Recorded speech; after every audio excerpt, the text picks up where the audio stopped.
Thank you. All right. Good evening, all. This is the Scituate Diversity, Equity, and Inclusion Committee meeting. It is Tuesday, April 15th, 2025. Happy Tax Day. It is 6:33 p.m., just turned 6:34. On March 28th, 2025, so just recently, Governor Healy signed into law an act extending certain COVID-19 measures adopted during the state of emergency. This legislation permits state and local public bodies to conduct public meetings in a hybrid or remote format through June 2027.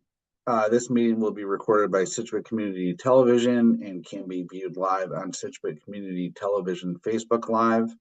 The recorded meeting will be available the following day on Comcast Channel 9 and YouTube Scituate Community Television. I will read our commitment statement. This is a safe, secure space for all people, especially people of color, and for all underrepresented people and communities. This is a space where people can bring up challenges and questions without fear. We will assume best intentions, and we will treat one another with politeness and respect at all times. This committee is dedicated to these standards. We want our members and others joining our meetings to feel welcomed and respected. Okay, so with that, I would like to call the meeting to order. Do I have a second? A second. Thanks, Angela. Okay, calling the roll. Ms. Dre? Yes. Ms. Sun? Yes. Ms. Gilberti? Yes. All right, and I am a yes. Okay, it is 6:35 p.m. All right, minutes. I think our last two sets of minutes, of which I am one of the culprits, have not been produced. I think that was, so I'm responsible for February, still haven't gotten to it. I apologize. And then we've got, I think it was Reverend Stewart. I think it was Natasha. It was me, Tom. Actually, I just realized that was you.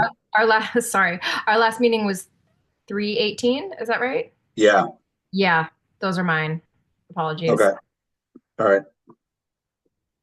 I will get those. I'll get those ASAP. Okay.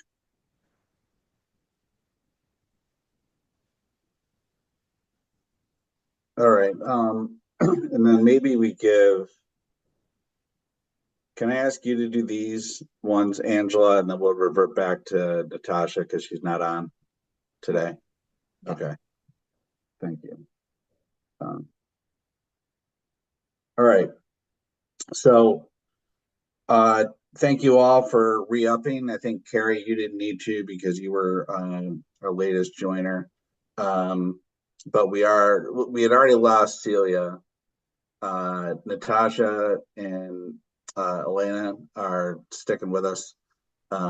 Kate is stepping away. So now we're down to 6.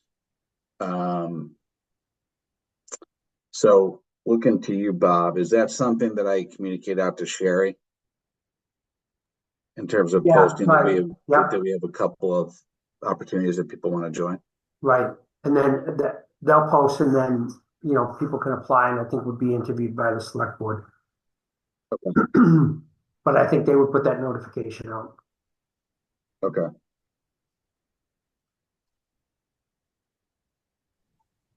Can we also spread the word that there's openings if people are interested in applying? Please do. Okay. Yeah. If you've got a network of people that you want to reach out to, I think that'd be great. Yeah.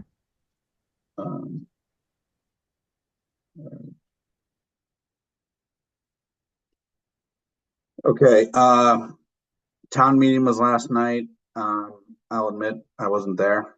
Did anybody hear anything? I'm in the dark. I can give an update. It was, there were a number of articles. There were 20 maybe articles, I think. And there was some spirited debate. There were a few that I think are potentially relevant to us, so maybe I'll just give a quick sort of update on that. All related to housing. So, again, I think, potentially kind of impacts the work that we did.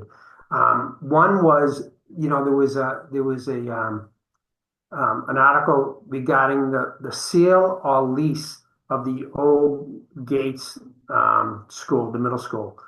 And so that was probably the primary sort of focus of the meeting. And really, I think the article was really just they basically what they said is that the old Gates school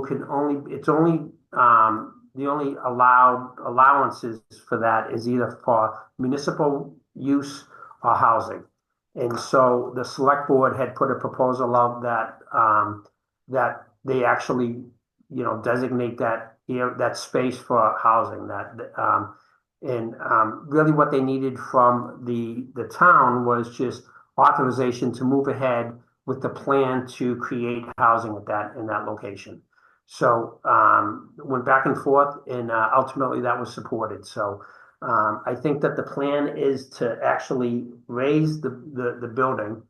And I think that there's a general sentiment that whatever it would be affordable housing, and whatever is kind of replaced they would look to potentially sort of replicate the facade, because I think that was probably one of the biggest concerns a lot of the residents in the town had, was that, they saw it as a historic building and like the looks of the facility, or the old Gates School. And so I think that there's somewhat of a sentiment that they would look for that to be replicated.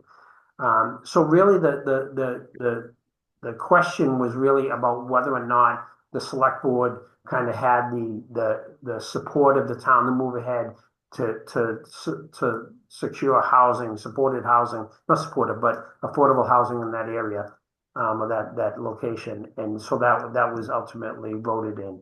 I think there'll be multiple processes, between planning and building and everything else, before anything is kind of up and running. So we're talking about really a sort of long-term plan. So this is really the first step in that. So, but a lot of people saw it as really positive, in that it potentially would allow us to bring more affordable housing to the town, which again, it's I think probably a lot of people on this committee too would be supportive of that concept. So That's great. Yeah, I mean, it sounds like a multi-year effort. Yeah. Certainly, to try to do something like that. Right. I can only imagine the only option is to basically knock down most of the building. Yeah, I mean, we had a they student talked about go to school there. right. They talked about even, if they were to refurbish it to even say move town hall down there, because that's the other potential use, municipal use. Yeah. I think that the estimated cost was $50 million, and it would require an override. And, I mean, it was not a lot of support for that concept. There was, I think that, Andrew Goodrich spoke of maybe 7 different sort of proposals that they have kind of reviewed. He had them all kind of, at sort of the podium as he was speaking, and ultimately they came to the conclusion that the only real feasible plan would be to actually have someone come in. They would do it like a 100-year lease, have a company come in. They would actually do the construction and, and the maintenance and the building of the facility and the caretaker of the facility. So it was almost a cost-effective plan as well. And then again, it adds affordable housing to the town. So Cool. Another amendment on the not amendment, but an article on the warrant was to change rules regarding accessory dwelling units. And so there was a long debate about that as well. And really that was in response to the state passing what's called the Affordable Homes Act. And it's basically somewhat relaxing, I guess, to an extent, some of the rules regarding having accessory dwelling units. And so the town, and I don't know that I'm sort of, I have this entirely right, but sort of my memory of the conversation was that the town was, the planning board had to put we had to change the zoning bylaws and put some things in place. And one of the sort of one aspect of those bylaw changes that was sort of debated to the greatest degree was the idea that the town is basically saying that if an accessory dwelling unit is created, it cannot be rented for a period of less than 30 days. So I think that what that concern is, the idea being that we're looking at trying to bring more affordable housing to the town, but at the same time, they don't want people creating accessory dwelling units, a second facility on their property and then renting it out as an Airbnb or something along those lines, right? Now, there's a need for that. We know that in this town, there's a need for maybe more short-term, like even vacation units, but There the is. reality is like that goal was really to add permanent affordable housing and really felt like those changes to the bylaws accomplished that. So there was again, a pretty spirited conversation regarding that. And ultimately the town pretty overwhelmingly supported the idea of the changes to the accessory dwelling unit with the change that the planning department had made, which would require that it would only be able to be rented for more than 30 days. So Okay. that's another positive move, I thought, in terms of bringing more affordable housing to the town. Yeah, absolutely. Okay.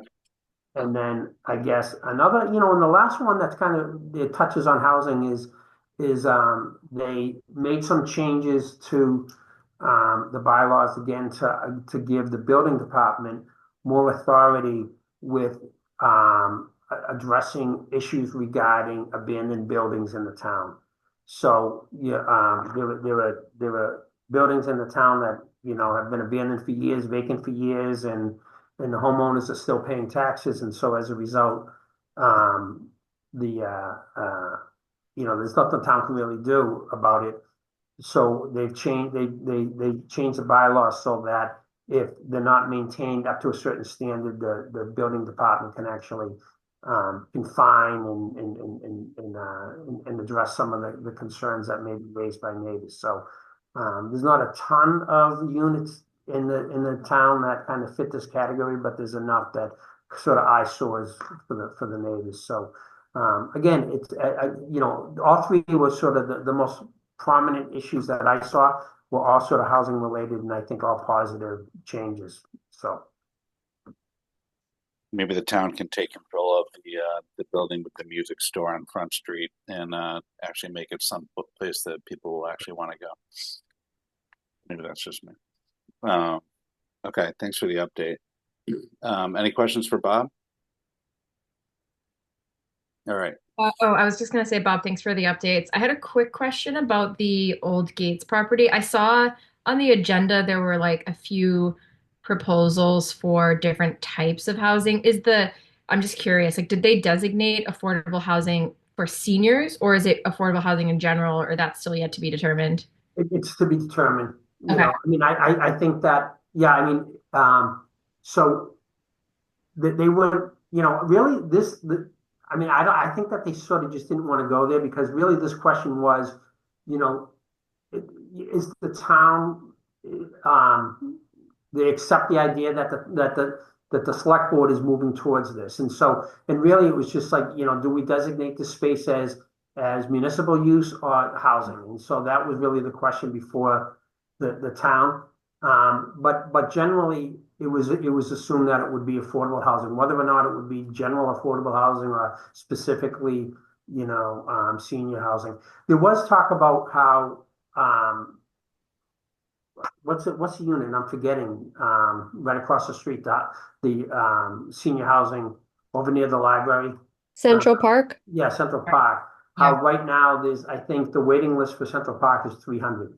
I bet. And so there was, I mean, there was an acknowledgement that there's particularly for some of the seniors in town, there's a lack of housing. So I think that would ultimately probably be a focus.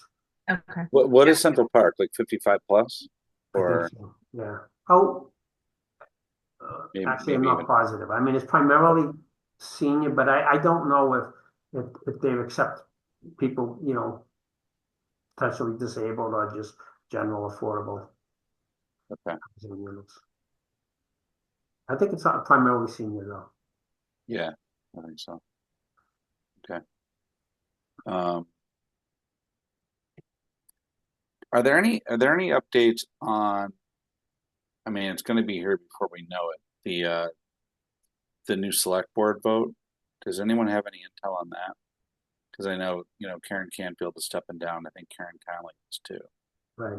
Um, I don't have any recent intel on that. I heard of different people that were like, I know, why am I drawing a blank on her name? Uh, from the school board, Nicole Brandolini was going to run, and then she decided not to. So I'm just curious about that. I mean, it's something to monitor for sure. I haven't seen any signs springing up around town. I mean, I looked yesterday and I haven't seen anything sort of official. Again, same deal, Tom. I've heard like, you know, names floated about, but Yeah. you know, again, I'm not sure what the process is, nomination process, or, you know, people have to put in papers or whatever. So I don't think there's been anything official yet in terms of like who's actually running. Okay. I could be wrong. When would that be? That you would have to So decide or put your name in by? pretty soon. I mean, Yeah, the I'm not vote's sure like the at the date. end of it's at the end of May, I think. Um, Oh, Seth just put in the chat. I'm Freya sorry, I Schlegel. can assist you here. You have two positions. You have position one, position two. Position one is Freya Schlegel versus Mary Ann Lewis. Position two is David Doffney versus, I'm blanking on his, he's the chiropractor in town. Nico. Nicholas, Right. Yeah, Dr. Nico. there you Elfin go. Sigma. There you go. Yeah, I know Nico. And the signatures were due by April 11th. So it's all sealed and done. Okay. Thank you, Seth. All right. Um, so I do have an update from Jamil. I'll just read it. So District Lit Committee is working on designing an equity tool for the district to use. That's number one. Sounds cool. I'm sure we'll find out more about that in our next meeting. And then there's 2 student delegates for our Freedom Team Youth Scholars Network. So these are student members of the various freedom teams joining forces, and they've developed a mission statement. The Freedom Team Youth Scholars aim to foster collaboration among youth in Massachusetts to promote awareness of social equity and bias issues. And we will do this by counteracting bias-based incidents in schools through the use of social media, of which I know there are several because I have a daughter that is a senior in high school, and there's a lot of stuff that goes on. He also mentioned the lit bedtime stories continue, says they continue to be incredible in all caps. And right now the lit teams in the schools are focused on Arab American heritage, autism acceptance, and deaf awareness. So I have texted with Jamil a little bit as well, just on, you know, curious if any of the crackdown on DEI has reached his desk, because I think most public school districts, states, et cetera, have all, you know, received letters at the very minimum, and I Scituate is no different. But I have not heard of any changes to any of the programs yet. Hopefully there won't be. I think Scituate as a school district does not rely heavily, if at all, on federal funding, which is the big, you know, stick that our administration is wielding right now when it comes to that type of stuff. So, just the other thing I will mention, when did we meet last? The 18th? And then trying to think when I attended the. Bear with me a second here. Okay, so it was before we had this meeting. So Natasha, so Reverend Stewart organized a meeting on March 28th. Do people know about this? I think Angela does. It was really good. I went. She invited people from different groups around town. And there were some people from out of town there as well. She expected, I think she expected like 10 people, and she probably got like 25. So Jamil was there, Marcavius Barnes, who is the MECO director, Scituate. It was on a Friday night, so people, especially, like Marcavius, I don't think he lives in Scituate. Obviously we know that Jamil lives in Franklin, so they made the effort to get there.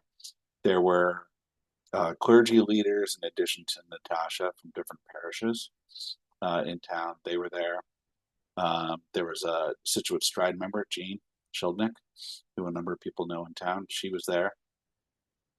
The head of the Scituate Dems was there. She was there. Well, it's definitely missing some other people here. There's some, I forget it, there's some anti-bias groups in some of the churches they attended, and then a new group in Scituate, which is part of a national group, the Indivisible movement. So there's a national group called Indivisible. Now there's a Massachusetts Indivisible group, and now there's a Scituate Indivisible group. All right. So the premise of the meeting was DEI primarily, but it got very political, right? And that was when I first heard of the hands-off movement, that happened on the first one that happened on April 5th. And then the next one is actually April 19th. So they've got some momentum. The Scituate Indivisible group, I think they had their first formal meeting last week. I think you can just Google it. If there's a sign up group if anyone is interested in just getting their emails and so forth, but they seem to be pretty active right now. There you go, Carrie. Thank you. So it's early days, but it's just okay. What can a group of people do? Grassroots, type of deal. But it was a good meeting. There was a lot of energy. It was a couple hours, spaghetti supper, all that good stuff, right? So, and Natasha, when she attends our next meeting, because there's going to be another meeting coming up that I cannot attend because I'm going to be out of town. But they're gonna keep this going. So it's pretty cool. All right. Any questions on that? All right. What else do we have? I did talk to, so Carrie and I caught up offline about the, talking to Pier 44.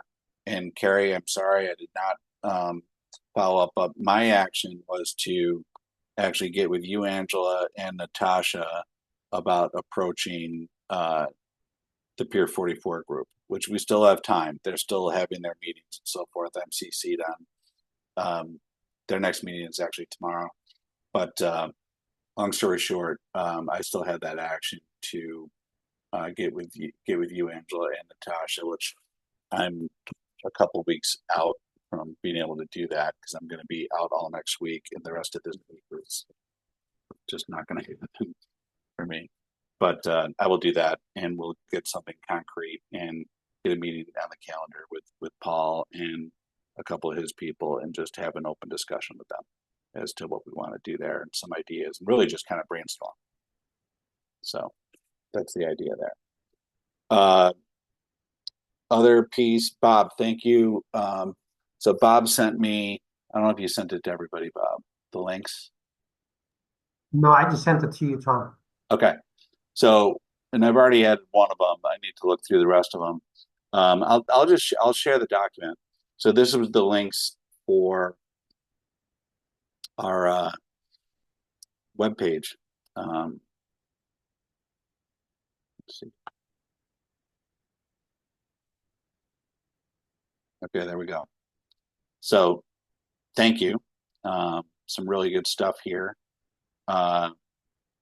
You know, even like the Freedom Team, right? So I hadn't really heard Jamil talk about the Freedom Team in a while. I think at least a few of us on this call know the origin of that, which I think our committee played a hand in it, not with organizing the Freedom Team because it already existed in other towns, but when some of the stuff was going down a couple of years ago, and you know, we are what we are, right? Like we know what our limitations are in terms of being able to like move really quickly and just get people mobilized. That's where the Freedom Team comes in if there's different issues around town, in the schools, etc. So Jamil went in depth about the Freedom Team, and I was amazed at how often they meet and the wide swath of people that are involved in this in Scituate. It's really cool. So it was cool to it was really good to hear him talk about that at the meeting a few weeks back that Natasha organized. So that's here. You can see all the different pieces that Bob has here. The website, as I mentioned, I think last time, it's I mean, it's actually pretty intuitive. This would be a piece of cake for me to get all this stuff up there.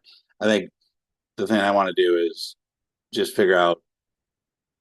The only part I'm still kind of like, I'm not struggling. It's just I need to spend more time with the website. Is, you know, I put a link up there and I expect it to be in the upper right and it pops up on the upper left. So I just kind of like figure out exactly where these things sit. But I'm tech savvy enough to figure it out. But this is the idea. So if other people have thoughts along these lines, just let me know. But it should be a pretty good landing spot for people to go if they want information. Again, you know, just the HR site alone that's already up there, Bob, that you have, that, you know, some of these links actually go to that. There's already some really good stuff on the website, but just putting the stuff out there for people to make sure that they know it's accessible is the first step. Yeah, I mean, when I, came up with this list, I was just sort of brainstorming and, there may be links here that don't make sense for us. There may be additional ones that we want to add. So, it's just more kind of to get the juices flowing a little bit, to think about like what makes the most sense for us. So I can send this, this document to people and they can kind of add, subtract, edit, whatever. Yeah, if you could, that'd be great. The one piece I want to speak to that is a bit new, that I want to inform you guys about, and I don't know if you can see it here, but it's about maybe a third of the way down. It says Town of Scituate Discrimination in Services Policy Procedures. So that's actually something newer that I wanted to mention to you guys. So basically, the town has obviously always had a practice that if someone feels that they've been discriminated against in terms of the services that were provided to them, we'll always address that and deal with it. But it's been, but we've never really had a formal sort of policy on it. And ironically enough, in some of the federal grants that we've applied for, they've actually required that we have that a stated policy that's easily accessible on the town website. And so, but we've applied for, like, for instance, we applied for a FEMA grant that required that. So it was something that we had to create, but it made sense anyways. And it's ironic because the departments, FEMA is requiring us to do this, apply for grant, but the department that is actually enforcing that aspect of the FEMA grant applications, I think it's probably been decimated recently. I'm I don't even think sure. it exists anymore. I mean, Yeah. so there's no one enforcing this, this requirement. But the reality is, once we saw it, we were like, yeah, this makes sense. So, so folks can check out that link and look at that verbiage. And it basically just says, I mean, I'm considered to be the civil rights officer for any discrimination claims. So I would handle any of those. But and the other thing that we had done is, I just didn't. This sits on the human resources page, which is not necessarily intuitive. If someone feels that they have a discrimination claim, that's made. I would assume that that's not the page they're going to go to. So what we also did was we on the main page of the town website, there's the how do I function. And so if you click on that how do I function and you scroll down and you'll see one of the options is discrimination, so discrimination in services. So so we linked the policy to that, to that how do I function. Because we assume that that's probably how if someone feels that they've been discriminated against and they want to find out how to report that, that's probably where they're going to go. Okay. So, but again, when I send this list of links to everyone, I'll actually you'll be able to follow the link there too, so you'll be able to see that. Yeah, no, I mean, I like, there's different, almost like categories here, right? So there's language, there's food insecurity, there's veterans, discrimination, like you said, disabilities. So they cover a lot of ground. So yeah, if you could forward that, we could see what we can do. I had researched a few other towns, their DEI pages, to see what they have done, and most of them, like for instance, had the ADA link. Most of them had that MCAD link, and then and many of the the social services links as well. So we didn't have to reinvent the wheel here. So I think this is similar to what you'll see other towns doing too. Cool. I have to ask, I mean, you haven't heard any whispers around town hall or anything with the fact that we still have a DEI committee, have you? No. I mean, no, it's business as usual. I mean, no, I mean, there was one, I think a resident wrote an email saying like, why are they still meeting, something along those lines. It was more about the statement that I think another committee made had read our statement at the beginning of their meeting. And someone had written in saying, this is illegal, and that all DEI is against federal law or something along those lines. It was, but anyways, the reality is the statement says nothing more than we'll treat people with respect. So That's right. So it didn't there wasn't a particular concern about the fact that people are still kind of have the ability to read that at the beginning of meetings. And again, it's Yep. I think it was even optional for committee members for committee chairs Yeah. to read that. Yeah, exactly. We can't force Yeah. anybody. We didn't pass a law to do this, right? So Yeah. it's No, and there's still and I mean, I've talked to the town administrator. There's still support for our efforts. I mean, the things we're doing are important and not contrary to that.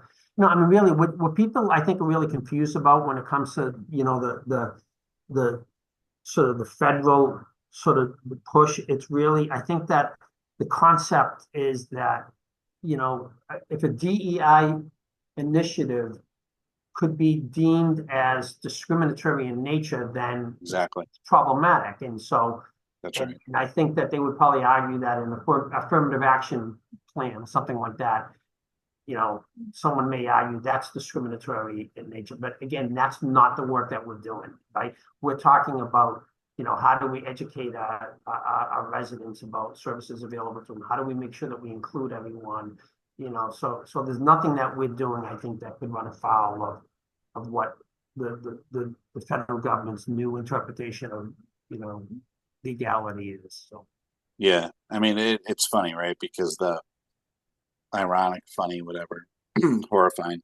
But in terms of hiring practices, it actually is illegal to discriminate based on, you know, race, creed, you know, sexual orientation, et cetera, right? I mean, it's mandated by law that you do not do that. And this came up in my day job, where we actually have we have a DEI committee in my company, and somebody who's relatively new to the company, you know, started asking about it, and you know, asked if we should take down any of our past DEI statements that we've made on LinkedIn, on our blog, on our website, and so on. And you know, they asked me about it, and I said, you know, nothing that we've done is illegal. And it goes back to what you said, Bob. Where are we? You know, are we discriminating? Do we have groups where we say only certain people can attend those meetings? No, it's you can attend the meetings. If you don't want to attend the meetings, don't attend the meetings. That's fine. You know, we're not keeping score per se, and we're a private company. We don't receive federal funding anyways. So it's crazy that, you know, we all have to ask ourselves these questions, but this is where we are. right, exactly. So, anyways, all right. Thanks for that. What else do people have? You know, I mean, I know I sent out the note, just in terms of other projects to sink our teeth into. You know, we've got the Pier 44 stuff. There's still, you know, town departments that we might want to dig into. I mean, there was one thing that caught my eye, but in Governor Healy's, the link that I sent around a couple weeks ago, which, you know, was great that we can continue to meet remotely. There was something in there about town meetings being able to meet remotely, but I don't really know what that really looks like. That was something that we spent some time on. Celia spent quite a bit of time on it. If we could ever get to a point where you could vote remotely in town meetings, which would really help out a lot of people that maybe don't have a vehicle, or young moms and so on, that find it hard to go and, you know, sit for, like, it was great last night. I think the town is celebrating that they got it done in 3 hours and 40 minutes. Right. So it's funny, right? I've only lived in towns that do it this way, so it's the only way I know, but I don't get to as many town meetings as I should. I'm sure we could all say the same. But anybody have any ideas to kick around? I did have a question, Bob. I know the one of the items discussed was the police increase to their budget. Mm-hmm. And I know one of the recommendations we made early on was to give the police more help through the social worker. Right. So how does that tie into? I don't have all the information as far as why. I know a lot of it was because of just salary increases they needed to do or to meet. But do we have any more information on where that budget increase is going, or is that something we can? Yeah, sure. I mean, so the two lines that were really referenced in the meeting when we went through the kind of, you know, the department budgets was the fire department, which had a relatively significant increase in expenses, in police, less so with police. And really both of those were a result of just the most recent collective bargaining agreement that we had. So we just recently engaged in 3-year collective bargaining agreements with both of them. So when we went through that process, we determined that both our police department and our fire department, when we looked at comparable salaries in the 11 surrounding towns. I think the fire department, their salaries were 11th out of 11. And I think the police department might have been 9 out of 11, something like that. So we really felt like we needed to kind of like come to the table and actually bring them up to par. We're certainly not at the high end of that, but we're at least in the middle of the road, right, the middle of the path. But and so those increases really, so those budget increases were really to get not necessarily adding new staff, but it was just getting our police to the point where we're competitive with other departments. Because we actually even found that we were beginning to lose some people, particularly the fire department. So the police department over the last couple of years has actually asked for an increase in staffing. Hasn't been granted. There's been, minimal increases, particularly with the budget issue that we've had. But the one thing that I know, I work really closely with the police department and Chief Thompson and a Deputy Chief Steverman. And one thing that they're particularly interested in is adding with really they call it specialty offices. And so they may have specialty officers for like the Marine unit, for instance, or SRO, school resource officer. So they're really looking to add a specialty officer that has a focus, potentially even someone who may be licensed in the field of mental health, like a licensed clinical social worker. We could ever find that, right? So they've proposed that that they have that specialty. But again, I think we haven't been able to add positions. The other thing that we talked about, and I think we've talked about it in this group before as well, is whether or not there was a possibility of partnering with maybe another external agency to actually provide a social worker or a clinician to work alongside and become embedded in the police department. That's something that it's on the table. There's been conversations about it. There's some concerns about our ability to do that and how effective that would really be. So there's nothing imminent, but they continue to have conversations about it. So in the meantime, we still have Erica working at this point.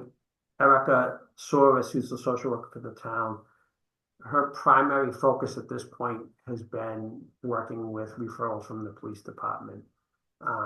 But again, it's been, I talked to her recently. She continues to be just inundated with the amount of services required of residents of this town, and so we're always looking to add, but it's just been tough adding any positions, Yeah.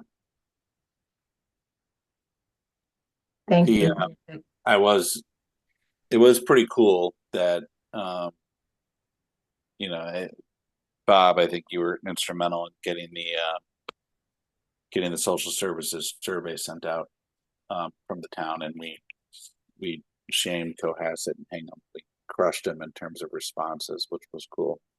Just showed the power of communication now.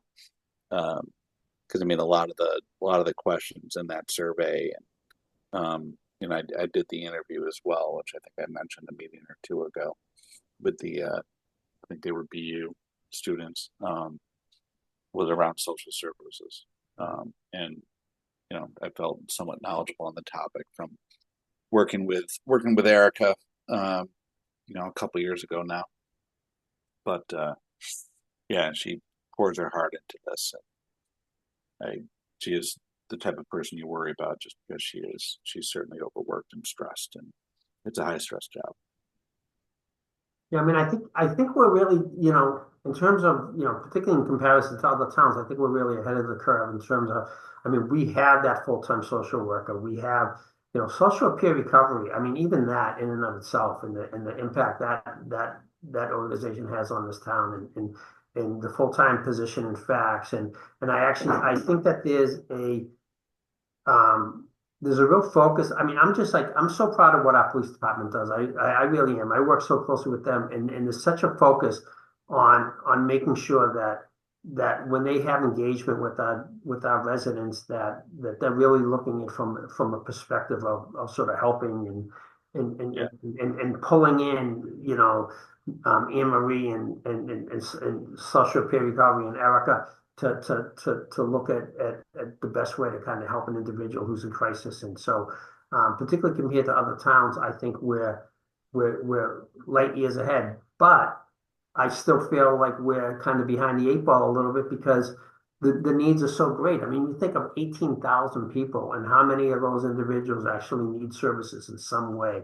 And I always talk about how I think we're the victim of our own success because, Erica has such a great reputation. I think the senior center has great reputation that there's more people looking for services than I think what you see in other towns. But, Yeah.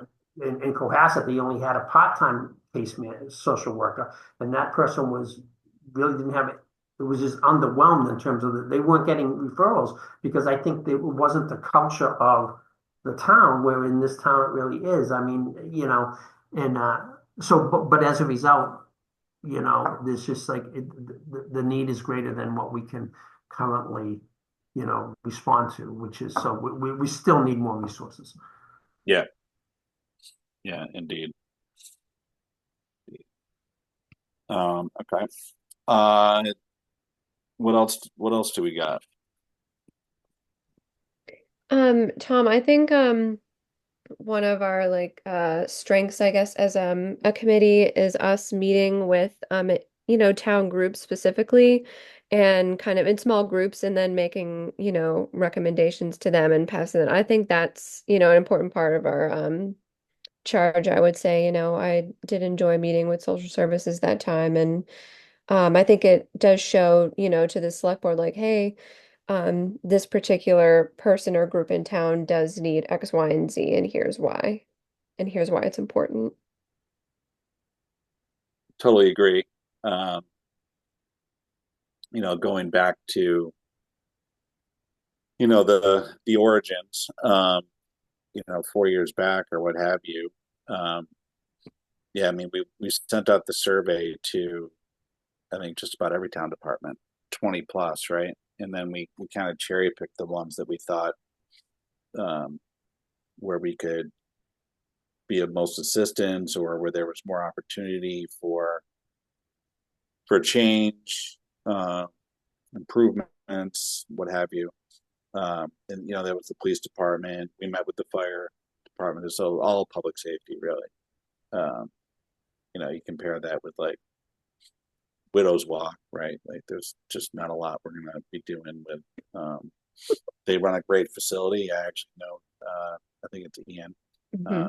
He's a great guy. But that's just. But yeah, I mean, public safety, Department of DPW. Um, Yeah, do we feel there are any that we missed that are kind of it's a great key? question. It's a great question. I don't know. I mean, we've talked about meeting directly with uh, housing. I can't even Hmm. think of what the committee is that looks at that. We haven't had any sit down with them, to my knowledge. What do we think about trying to line something up like that? Yeah, definitely, especially with, like you said, the recent town meeting, you know. Yeah, I mean it's a hot topic everywhere, right? So every city, every state, I mean the entire country. I mean, there's a housing shortage. Housing is very expensive in most areas of the country, and we're smack dab in the middle of it, obviously, uh, living where we live, right? Uh, I'm not sure what we can do if it would be a fruitful conversation. What do you think, Bob? So, I mean, it's not necessarily a housing department, there's the Affordable Housing Right. Trust, the committee, and I haven't worked much with them, so I'm not sure. But I absolutely, I think it may be worthwhile. Um, Certainly learning I what the wasn't sure. Yeah, I wasn't sure if there was a department either. So, yeah, I mean, Affordable Housing Trust, that's a committee. Yeah, that right, that's a committee. I mean, there's any number of departments work. I mean, certainly, the Council on Aging, the outreach worker for the Council on Aging does a lot of work on housing. And then and Erica as well, obviously. But it may be interesting to work with that. We've only worked with departments, right? We've only met with department heads, and we had initially, when we initially formed, there was thought about meeting with every single department and every single committee, which I think the numbers was like 50 something or maybe more than that. So I mean, it wasn't a reasonable expectation.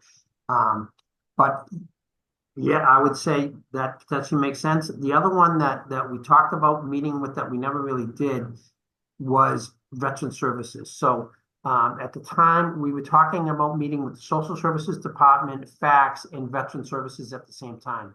Right. When we had those meetings, the veterans agent, who has since retired, didn't attend those meetings. We have a new veterans agent, and he's been in the position for probably about 2 years now. His name is Josh Summers. He's great.